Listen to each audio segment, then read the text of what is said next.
Welcome to Real Talk for Real Teachers. I'm Dr. Becky Bailey, the creator of Conscious Discipline, expert in education, child development, and a lifelong teacher and learner. For those listening who are not aware of Conscious Discipline, it is a comprehensive, trauma-informed self-regulation program that integrates social-emotional learning, school culture, and discipline. It's also a brain-based program that helps us understand the impact of stress on learning and how to manage that stress in order to create healthy relationships and resolve conflicts peacefully. In short, it helps teachers and students learn how to manage their thoughts, feelings, and behaviors in order to optimize all life experiences with a focus on academic success. So, what are real teachers? Real teachers experience stressors inside and outside their work environment. Real teachers are asked to teach academics to a social brain. Now just think about that.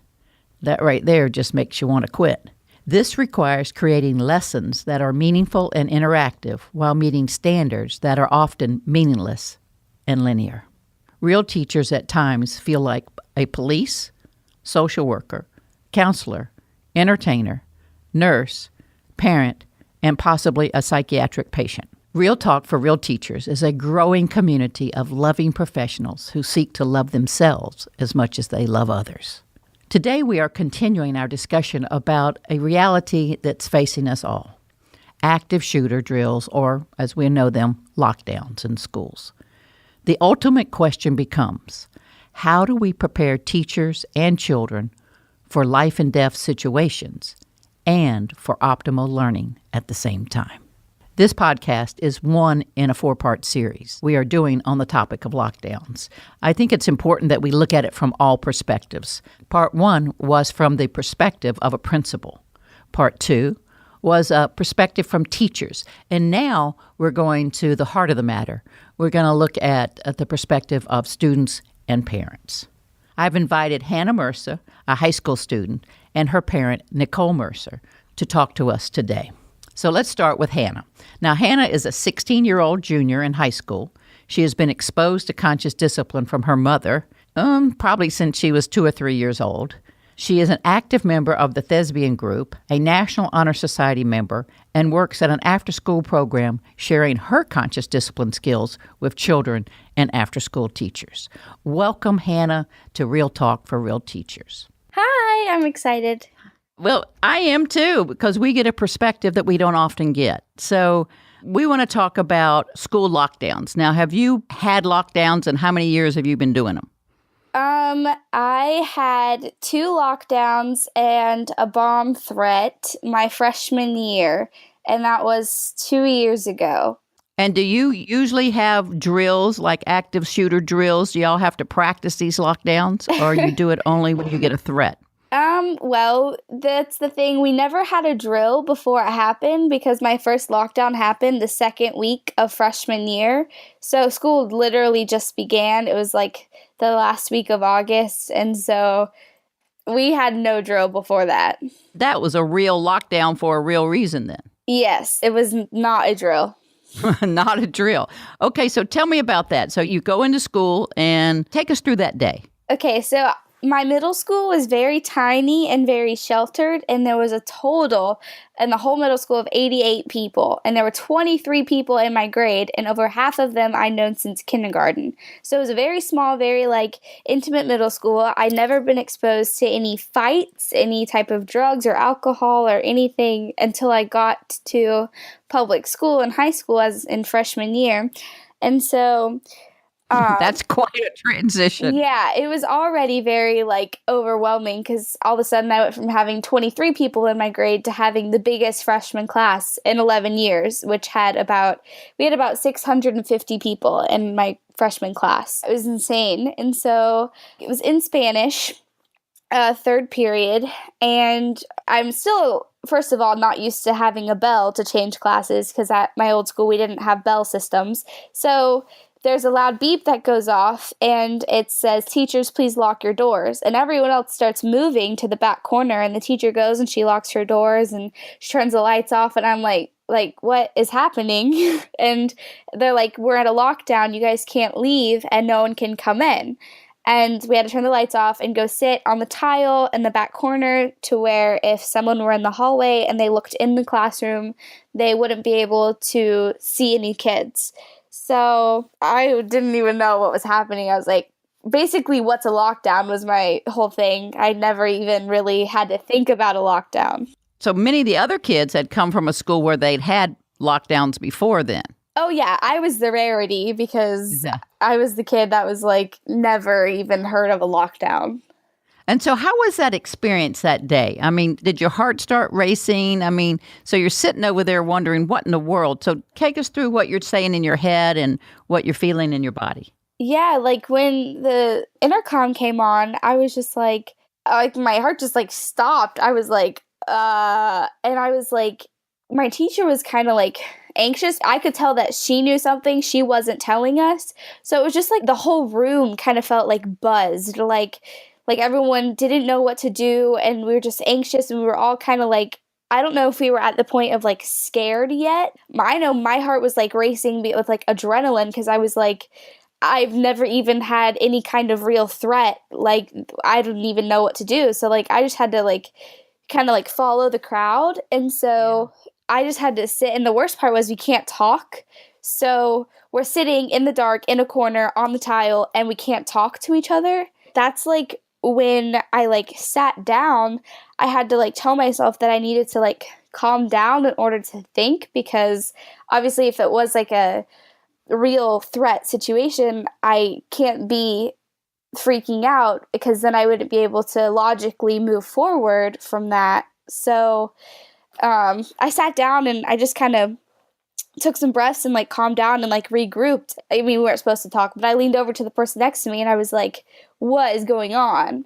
And they were like, we're on a lockdown. Like, we're good. I was like, oh, okay, cool. So that other person didn't seem to mind. They were like, okay, just, chill. We're in a lockdown. Like it's no big deal. Is that what kind of the feel you got from the comment? I mean, kind of, yeah. But for the class as a whole, everyone was kind of anxious because the worst part of a lockdown is not knowing what's going on because the teachers don't tell you. So it could be anywhere from like they had a gunshot go off 2 miles away and we have to be on lockdown as a safety precaution, or it could be there's a person in the hallway with a gun roaming the halls. So like the worst part is like not knowing. So when you're calming yourself down, you just have to think that like, I'm safe, the doors are locked, I'm in a concrete room, like logically you're safe at the moment. So that's just one thing that was at first hard for me to grasp because I was a completely foreign situation. So the person next to me obviously had some practice with it because they went to a public middle school where I didn't. Right. So let's go back then. So after it's over, so now it's the all clear and you've got to go back to learning Spanish or back to learning something. How did that work for you? Did your mind just kind of go, okay, it's over. Let's just go back here and donde está, or what happened? No. So that lockdown lasted, I think, 2 hours. So wow. Yeah, that was third period. So we got out of lockdown. It was in lunch. So we braked for lunch, and then you hear 5,000 versions of what happened because everyone has their own story. Everything from they were right outside my classroom to there wasn't even a gun. So that's what was hard also is because it's over and you don't know what happened. And then you get on the news and you see that, there's news people outside. And of course, no one is focused on actually learning anything the rest of the day at all. And how about the next day? I mean, does that carry over at all? Oh, I was terrified the next day because it was like a Tuesday. I had been at school for 6 days and I have a lockdown. And I'm like, I still can't find my way to class, much less worry about having lockdowns. Having someone shoot you on your way to class. Exactly. Yeah. So like it took me a little bit to like readjust. And like that next day when I walked into Spanish, I'm telling you, I was like, please, Lord, let there not be another lockdown. And everyone jokes about it now because my school's like on the border between like the south end of town kind of. And it's next to not a great neighborhood. So everyone's like, oh yeah, Lincoln's a lockdown school. So like, because of that 1 year where we had 3 big things happen. So no one was really focused on anything, probably the rest of that week.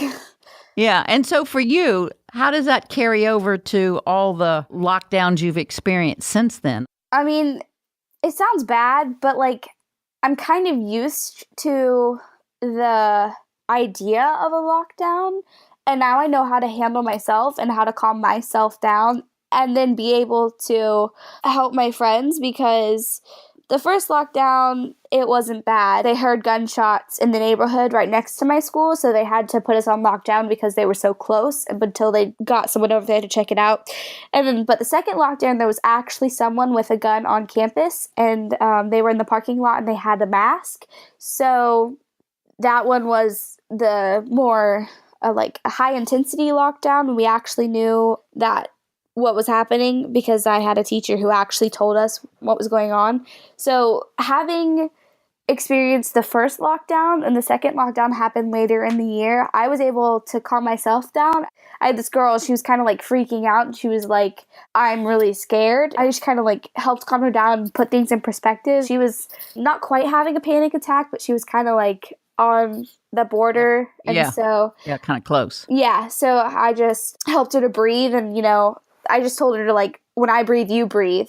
So she just matched me, and then she calmed down, and then she was like, okay. I was like, they have a bunch of cops here. We already had the resource officer on campus who saw him. They put us on lockdown immediately. The classroom I was in at the time, it wasn't Spanish, had no windows. So we were in probably one of the safest classrooms.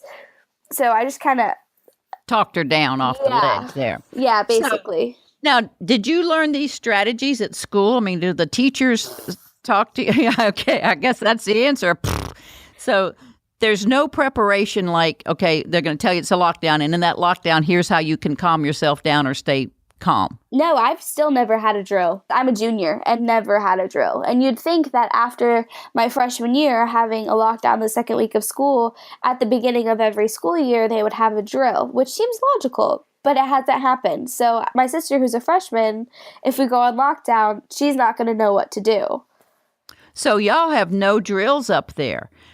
And you think a drill would help if you could practice the steps and procedures, even though no one says now you can breathe or now you can think logically about what's happening. They don't give you any strategies once you're locked down, but you don't even get a drill of the procedure of how to do a lockdown. Oh, I'm sure we're supposed to have one, but our school just doesn't. And we need to, because if you have kids who come from a different school who've never been exposed to lockdowns like me, I'm like, why should she turn the lights off? Like, I literally have no idea what a lockdown was supposed to be. So a drill would be tremendously helpful, because then I am prepared and I know what to do instead of freaking out and texting my mom, I'm going to die today. Yes.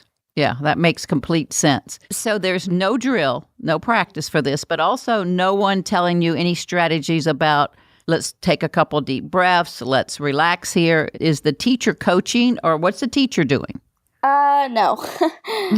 They definitely were not coaching. When I was in Spanish for the first one, my teacher just kept saying that we weren't allowed to talk. So if I wanted to ask a question, which I believe me, I did, I wasn't allowed to. So that didn't help, because then I was left to sit and make up stuff in my head. Right. Which I'm sure, and I wasn't the only one, too. So everyone's, panic spreads like wildfire. So when you have one person sitting there panicking, then the whole room is just a ball of panic. And that's not good for anyone. Yeah, so the teacher's not saying you're safe, No. We've got this. No. She told you nothing. She just said, be quiet and shut up. It was Spanish 1 general class, and the teacher was just like, stop talking, stop talking, stop talking. And she was at her computer getting updates, and she wasn't letting the class in on the updates. It was just hard being kept in the dark. I mean, literally and figuratively. Exactly. So in that next one, when you had a different teacher who actually gave you a little information, did that teacher ever try to help you calm down, like saying, you're safe, we're surrounded by police, we are taking care of this, everyone relax? Was there any kind of encouragement about that? I'm not really sure of encouragement, but she could sense that we needed to know what was going on. She knew enough that she knew we needed to know what was happening. Yeah. So her boyfriend was actually a cop, and so he was one of the people that came to the school. So he was sending her updates. Like, we found him, he's contained. And so the actual getting the threat under control only took probably about 20 minutes, but then they had to wait for, all the process. So we were on lockdown for that one for, I think it was close to 4 hours. 4 hours. It was at least 3.5. So now you've had your second one. You've got a little more information. So how about coming to school the next day? Because that day's shot, right? Yeah. Oh, Yeah. For sure. There was absolutely no way anyone was going to be able to do anything after that. Okay. And now the next day, at what point can you get back and start focusing on learning? I'm sure it's individuals, but for you, I mean, could you just jump in the next day and be okay? No. And the second lockdown happened, it was first period, right in the morning. It was hard. I mean, especially when you're on lockdown for that long and you have to go right back in the next day, first thing in the morning, right when it happened, in the same class, not even 24 hours later. And you're expected to learn and then pass the test at the end of the week. So when you get in there the next day, there's no, let's take a moment and talk about yesterday and reflect on it. No, it's just like, okay, we're back to the grind, right? We're going to learn. Yeah, to put it in perspective, in everyone's heads, it's like we're being held at gunpoint because the gun is on campus. The school is safe, but it's not that safe. Obviously, if the guy was able to walk on campus with a gun, we're sitting in class thinking my life is threatened. And then 24 hours later, we're expected to take in new content in the same environment with the same conditions a day later and then be able to pass a test at the end of the week. It's a joke. And especially when the teacher doesn't acknowledge the fact that we need to slowly ease back into it, because we're also thinking, like, obviously it's the second one this year within a semester. I mean, we're all a little shaken up after that. So you bet. It took me, I think, like at least probably a week to come back from that. Yeah, that makes sense. And a week's pretty quick. So good for you, Hannah. Yeah. Teachers are listening to this. Okay. Okay. So we kind of got a picture of what we don't want to do there. All right. Now, so what would you tell teachers? What could teachers do to be more helpful before, during, and after? So let's start. What could they do before a lockdown ever happens? Just start with the before. What would you like teachers to hear from you, from the student point of view? I would tell teachers that even if the school doesn't have a mandatory drill for lockdowns, that as a student, I thrive on having a plan and what I'm going to do when this happens. So even if the school doesn't require it, I would say for teachers to walk your students through what happens during a lockdown. Say the first thing that's going to happen is the intercom is going to go off. Then we're going to go in the back corner and the lights are going to get turned off. And then we're going to sit in quiet and breathe as a group or something. Like, walk your students through what is going to happen and what's expected to happen under any circumstance, whether it's like a huge threat or a minor threat. Right. Okay, so now we're during. So now the lights are off. You're sitting back there huddled up. What would you think would be helpful for a teacher to say or do during these 3, 4, 2, 5, 6 hours, however long this is going to last? I would say, first of all, that the teacher needs to calm themselves down before directing the students, because I could feel the panic off my teacher the first lockdown. So I'd say first thing during a lockdown the teacher needs to do is gain composure themselves and then help the students to breathe and feed them the information that they need. You don't have to tell us everything because we don't need to know everything, but we need to know enough that we know we're safe. Right. So you just need that notion to know enough that you're safe. And here's the information. Here's what I know right now. The suspect is contained and you're safe. Yes. That's what I know right now. So we're going to stay here until we get the all clear. Just simple and giving a little information as much as they know and reassuring you that that information contributes to additional safety. Yes. Now let's go to after. So it's done. It's the all clear button. And either you're all going to another class or whatever you're going. I mean, what would be helpful immediately after and then like the next few days? Immediately after, more breathing, because we're just so relieved. And I know this one girl was, during the second one, she was so relieved that she actually started like almost crying. So more breathing and more like reassurance that like you're safe to leave the classroom now, because I was hesitant to leave the classroom. So encouragement of you can get through this day because the threat is removed. And then for the next couple of days, I think it's just crazy to expect the kids to be able to learn brand new content a day after that has happened.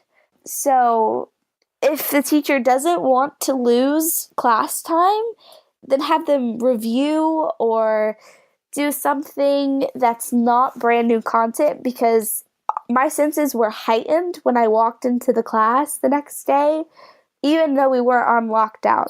Yeah. Because it's the same classroom where it happened. Right. So when the kids walk in that next day, have them breathe again and then tell them that if there's another lockdown, you're safe, and then give them at least a day. Yeah, just decompress. Yeah, it doesn't have to be a free day, but...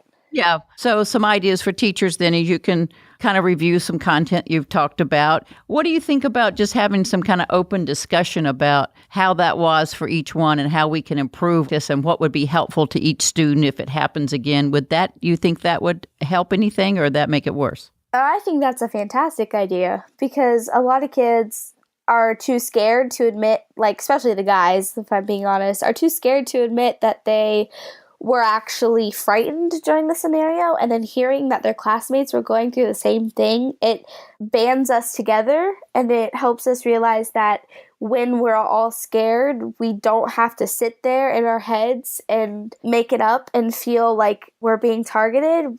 It makes us realize that everyone in the class is feeling the same thing, so we can like come together and help each other out. So I think that post discussion would be really important for like everyone to connect and like see that you weren't the only one freaking out. Right. And that makes complete sense. So that could be an opportunity to bring everyone together as opposed to everyone making up their own stories and then running to lunch and making up more stories and everyone trying to outdo each other in the story or all that stuff that we try to pretend like didn't happen and within us and all that. So, Hannah, you have been phenomenal at sharing with us a very personal experience, and I want to thank you. And I want to thank you on behalf of all the teachers. And for those who are listening, you've heard what happens within and what happens in some schools. I encourage you to listen to Hannah, listen to the voice of a student who's been there, who's lived through it, and use her suggestions as best you can. So, Hannah, thank you so much. Now, have you had any lockdowns this year? No, we actually didn't have any since freshman year, so I guess wonderful. Our security's gotten better. Yes, it has. And certainly your wisdom has grown with it. So thank you, Hannah. Now let's talk about the same situation or the same topic from Hannah's mother. So we're now going to shift from Hannah to her mother, Nicole Mercer. Now, Nicole is a mother of 2 daughters. She's also an educator, and as I mentioned earlier, a certified conscious discipline instructor. But however we want to phrase Nicole, right now she's going to put on her mother hat and be mom. So welcome, Nicole, to Real Talk for Real Teachers. Thank you, Becky. I'm glad to be here. So, Nicole, before we dive into this lockdown discussion, can you just share a moment for our listeners, basically, when you got introduced to conscious discipline and how it impacted your parenting and when? We were introduced to conscious discipline through a school that I was working at in Orlando. They actually hired you to do a parent workshop. So Russell and I went. We actually brought Grace with us. She was about a month old, and I was pacing in the back of the room with her. And Hannah was 2. And so it was from there that our journey began. After that event, I was afforded the opportunity to come to the Summer Institute that summer. And so I did, and we began from there, and how it's impacted our parenting, gosh, in every way possible and positive. The thing I say the most now about it, that the girls are teenagers, is we're getting to do life differently than how it was for me as a teenager, because we have a different skill set for them. So it's just been the complete opposite, if you will, of my experience as a teenager with my mom, who actually attends my parenting workshops now with me. Exciting. So the week long is really for teachers. So what inspired you to tweak all that and throw it in your home? Actually, it was understanding all the brain information. To be honest, I was not really thrilled about my first adventure to the Summer Institute. I was the teacher that was chosen by the principal to go. To be completely honest, when we left the parent workshop, Russell and I were both like, she's really great, but that's never going to work. So my transformation moment was understanding the brain information and how the brain works. And that made complete sense to me. I could see myself in each of those brain states and could see what my parenting was going to look like if I didn't put some additional tools in my box. Let's take one situation you had with your girls. You just had a big weekend. You've had to have something happen. So some situation that you had with your girls, and give me the old Nicole and the new Nicole so people can get an idea of what you're talking about.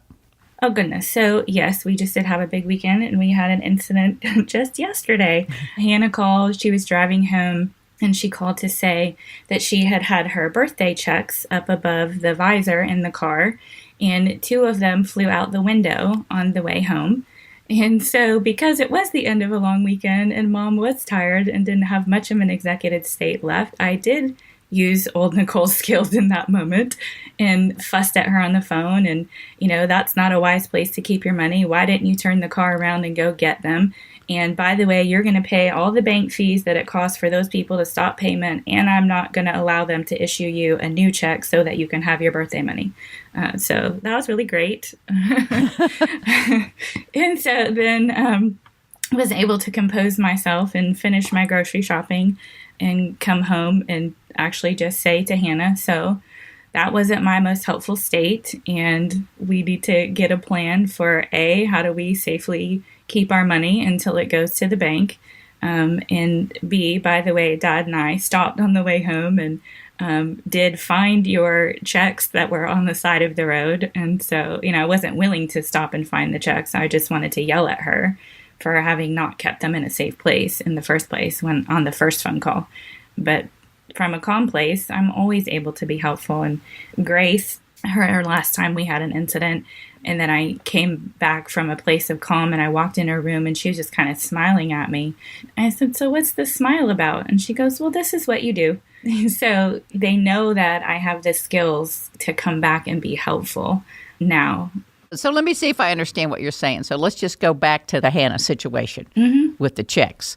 So when you were upset, you got triggered about this, that now it's an inconvenience and she's messed it up. And so you kind of fussed at her about where to keep it, what you should do, and you're going to have to pay for the fees, etc. But once you were able to calm yourself down, then you could think more clearly about what you truly wanted to do. Is that correct?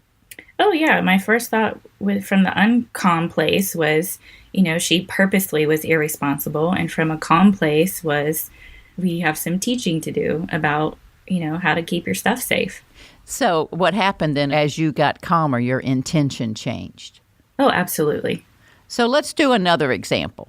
So let's go when they're a little bit younger. And just for the listening audience, there are 2 children, Hannah and Grace. And Grace is the younger sister of Hannah. So let's have a little sibling fighting. How about that? Something that just irritates you as you watch them interact. Okay, so the girls were in the pool, and Hannah went to dump Grace out of her float, and Grace responded with, if you dump that, I'm never, ever going to talk to you ever again, which they're sisters, so the likelihood that that's going to happen is not the case. But I happened to catch this, and normally the 2 of them not getting along and bickering, especially when we're doing something fun and being on vacation, I would find very irritating. But I happened to, at that point, be able to take a breath and then just say to Grace, so what is it that you want your sister to do? So I was able to help them solve that problem from that helpful place of parenting. And it took Grace a minute and it took some coaching, but she was able to say to Hannah, I don't want you to tip me out. You can get in with me if you want to be on the float together with me. Before I learned about conscious discipline, what I would have done was ended everybody's fun and made them get out of the pool and sit on the side of the pool in a timeout kind of thing, or just ended the fun for the whole day, depending how upset I was at the fact that they weren't getting along. Yeah.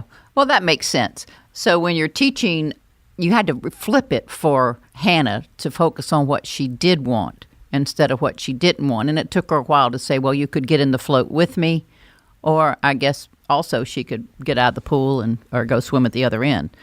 All right. So now let's shift to the topic at hand, lockdowns. Now, have you been the parent of a child in a lockdown? Yes. What happened to you? I mean, did you get a text? I mean, how did you know this was going on, and what was your immediate reaction? Hannah actually sent a text that said, hey, we're on lockdown. And I mean, I think I just held my breath was my immediate reaction and thought, oh my God, what do we do? Like, is she going to be safe? How are we going to get out of this? Are there police on the scene? I just had a million questions coming that I wanted someone to answer for me immediately. Was there a place to get those answers? Actually, no, there wasn't. In their school, when they're on lockdown, all of the, as it should be, energy of the faculty, staff, and administration, law enforcement, everything is on maintaining the safety of the school. But it's a little frustrating and agonizing when you can't get immediate, real-time communication from those in charge of keeping the safety. So the first thing that happens then, as what I'm hearing from you and your experience, is that you have a huge amount of anxiety wells up. Questions are firing in your head, like, what about this? What about that? What about this? Who's doing what? I mean, I don't know this stuff. I don't know anything. And nowhere to find those answers. So it seems to me that as a parent, the first thing you have to do is figure out some way either to let that drive you nuts or to try some way to calm down. Now, which direction did you go in? I actually started breathing and attempting to calm myself down so that I could perhaps send helpful communication back to Hannah and help her with that same skill if needed. So after that, what was the scariest moment then? And you sent it back to her, but what was the most frightening thing that happened during that event? Waiting to hear from her if it was actually a drill or if there was actually shooting on campus. And what did you find out when she responded to you? When she was able to respond, there actually, in fact, was a person in the school parking lot who was not a student of their school, but a student of another school, who did, in fact, have a weapon in their car, but the school resource officer was thankfully noticed and was right on top of it. So a would-be incident was prevented. And then, tell me about that. I then wanted to know what were all of the school procedures, because at this time she was a freshman. It was 2 weeks into high school. I mean, she was new to high school and so were we. And so, in 2 weeks' time, we hadn't thought to get all of that kind of information. And so, then I went about seeking what is the school's policy? How does all of this happen? What will happen if it is actual? Who will communicate with us? How will we know our child is safe? So just getting all of those questions then answered from school. And could you get those answered? I mean, you found that, was it on the website, or how did you get that answered? Just the basic procedures? We could, and the school, once the incident is over, then they do send out communication from their listserv from the principal. I'm sure you took a big old exhale at that point. Oh, goodness, yes. Yes. So now when she got home, so you have this different stages as a parent. So the first stage is you hear this information, then you've got to manage yourself somehow. Mm-hmm. And certainly, like you said, so that you could be helpful to Hannah. Because if you could get a text back, you certainly don't want to say, oh my gosh, you're going to die. I mean, we really want to say something that's truly helpful. And then when you did see your daughter, so what happened when you first saw her again, and how did you go about seeing her? Well, I pick her up from school, so just a huge sense of relief to actually have her back in my custody and knowing that she was safe and well and all right. And then we talked about the day, and I asked her, I said, so, tell me what happened. What did the teachers do? What did you do? What were the other kids in the class doing? Did you feel safe? Was information coming to you so that you would know what to do if it was an actual emergency? Just checking in with her about what her experience was during that time. And so what did she say? What was her general comments? Not all of them, but we've already spoke to Hannah. So just a general sense from your perspective, kind of what state was she in and how was she handling all this? From my perspective in that conversation, initially it was scary, but that she started breathing. She kept looking to the teacher and looking at the teacher's face for information and could tell from that everything was okay, in that moment. And she also said to me that she noticed that other students around her scooted near her and were asking her, how was she so calm? Yeah, and could she talk or did she say anything to them? I really don't think she responded, or not that I recollect that she actually responded to them in that moment, but it was just interesting to me that, she was radiating some sense that others came towards her. And what do you credit that to? How would she know to start breathing and to calm herself down?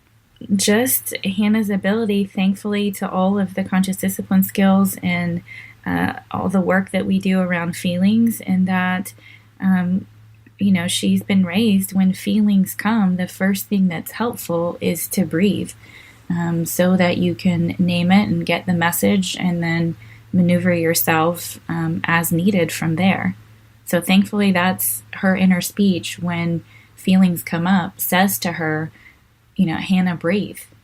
Isn't that amazing? I'm the creator of this, and that's still my second language, not my first language. So I'm assuming that was a very heartwarming to you to know, one, she has the skills, she can use them, and also that she could help others.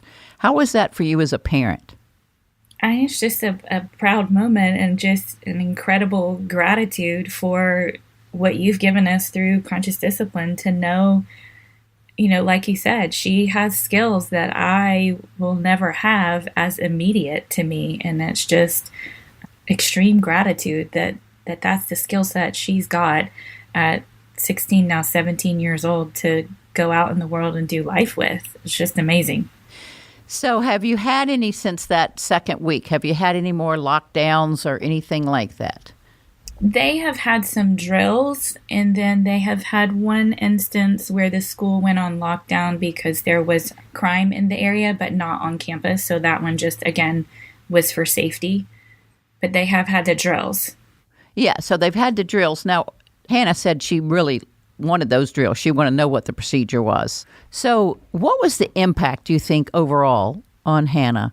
You didn't grow up with these drills, did you? No, I didn't. You're like me. You had a fire drill, right? Yeah, mostly that's what I remember in school was just a fire drill. And we never saw a fire. There was never a fire. We didn't see fires on TV. We didn't see kids burning. We didn't see any of that. We just had these kind of fire drills. Right.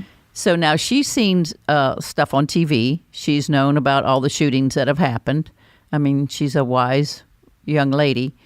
Has she talked about the impact of that, about going back to school? Was it hard to go the next day, or does she have any apprehensive about school, or what's her mindset or her sensations or thoughts or beliefs or anything about school now? I don't think she had a hard time going back. Like I said, we always create space to talk about and process and go through these things. But I can say, since this last episode with the Parkland shooting, that the kids had a fire drill probably 2 or 3 weeks after that. And the girls at dinner that night said, so something scary happened at school today. And so Russell and I were like, yeah, well, what was that? And they said, we had a fire drill. And my first thought was, well, gosh, why is a fire drill scary? And so we said, well, tell us a little bit more about how the fire drill is scary. Was this something at school actually on fire? That was our question. And they both almost simultaneously said, well, we didn't know if we should go out or not. And that the students and the teacher actually froze for a moment trying to decide, do we follow the procedure that goes with a fire drill, which is exit the classroom? And there were some other kids in the class that made the comment of, I don't want to leave the room, we might get shot. And so I don't think there was a lot of impact on her with the drills and the actual lockdown that she experienced as a freshman, so much so as now that we've had this last one that was another massive incident at a school in Florida, and that one seems to have had a different impact. Yes, like the closer to home.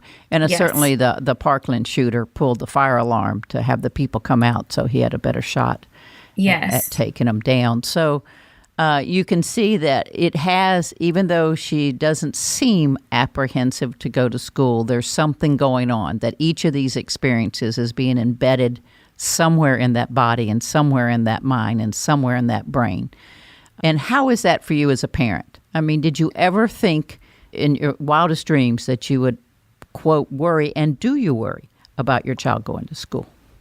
It's scary, and I absolutely do worry. That is probably the biggest thing for me on a daily basis, is watching them walk out the door and literally wondering, are they going to come home? And that's just not how you think of school ever having to be. So it's terrifying, actually.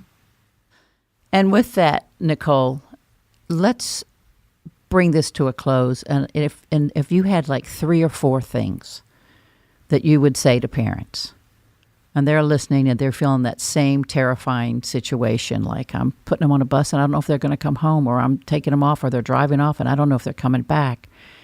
This terrifying state that's existing, and them dealing with their own children. What 3 or 4 things would you say, you've definitely got to do this?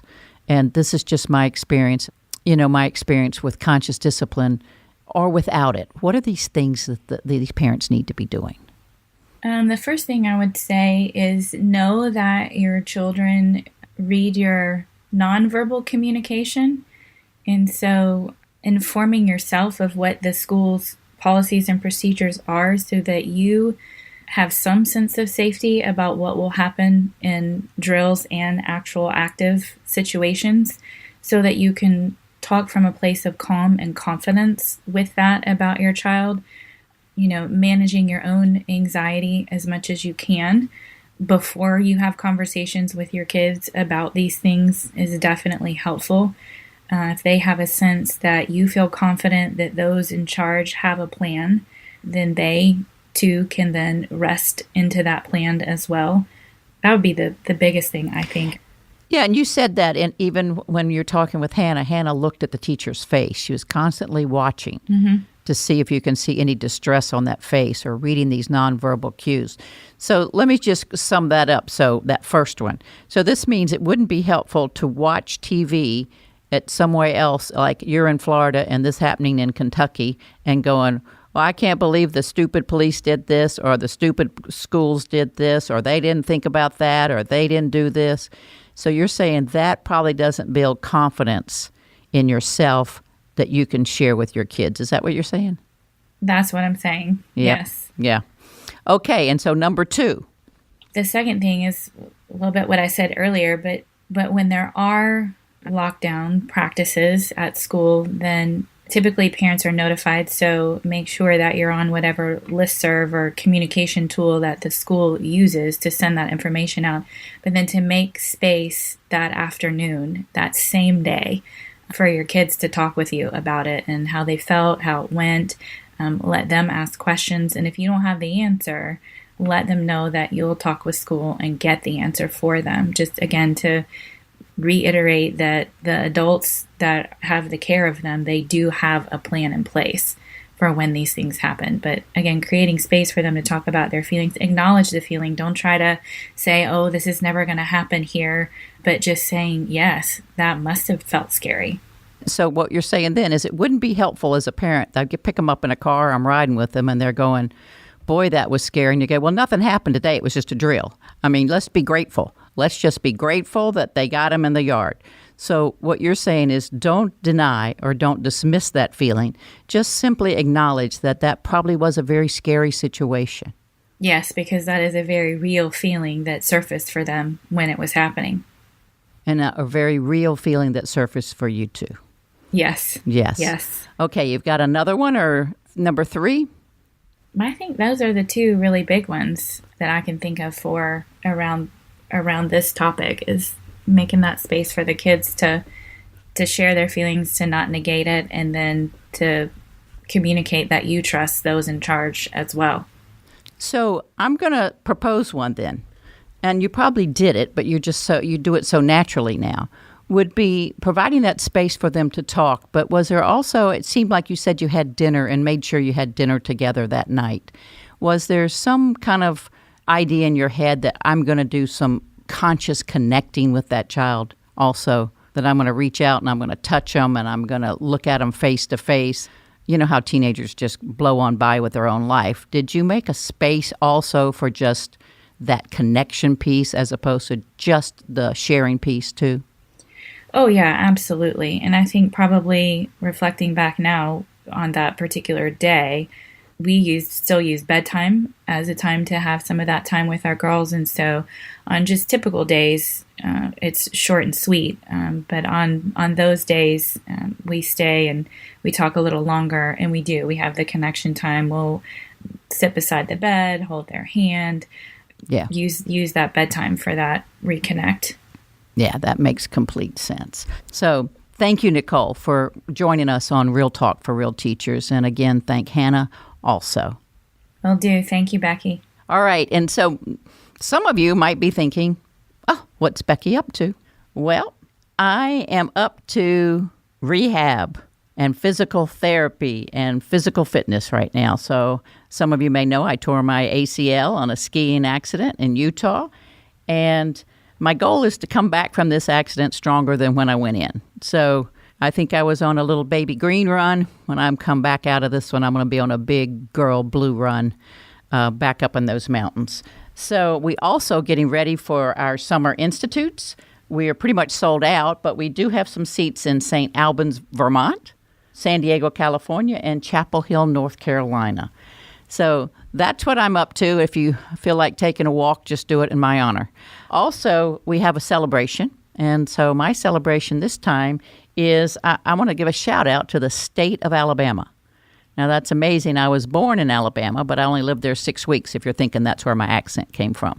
That came from North Carolina.